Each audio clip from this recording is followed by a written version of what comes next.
खरं तर नारायण राणे गेले 35 वर्ष निवडणुका आल्या की लोकांना रोजगार देतो अशी आश्वासनं देत असतात आणि त्या वेळी ते नवीन नवीन उपक्रम राबवत असतात.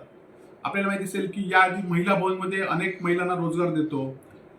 सिंधुदुर्ग जिल्ह्यामध्ये कणकवली येथील वागदे येथे कौशल्य विकासाचा बोर्ड लावून त्या ठिकाणी उद्घाटन करण्यात आलं आणि त्या ठिकाणी सुद्धा असेच प्लंबर, इलेक्ट्रिशियन असे हजारो तरुणांना रोजगार मिळणार मुंबईत म्हणून सांगितलं आणि तेही प्रकल्प गेले 15 वर्ष ती पाटी पण त्या ठिकाणी नाही आहे.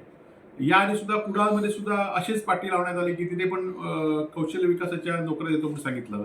त्यानंतर या निवडणुकीच्या आधी गेल्या 2 महिन्यापूर्वी ओरसमध्ये सुद्धा असंच कौशल्य विकासाचं केंद्राचं हब निर्माण करतो म्हणून सांगितलं.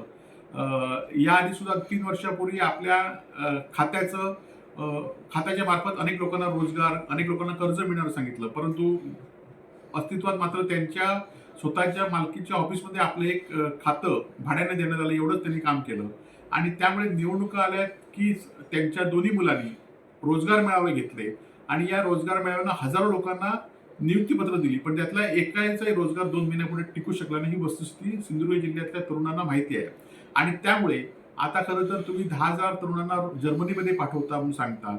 ते 10,000 जाऊन देत, फक्त तुमच्या 2 मुलांनाच तुम्ही जर्मनीला पाठवा.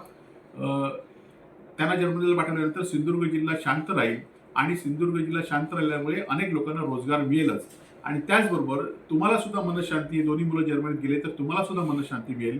त्यामुळे तुम्हाला आमची विनंती आहे की जर्मनीला इतर लोकांना जर पाठवण्याचं बाजूला राहून दे, तुमच्या दोन्ही मुलांना पाठवा आणि सिंधुदुर्ग जिल्ह्याने तुम्हाला मनशांती द्या एवढीच तुम्हाला विनंती करतो.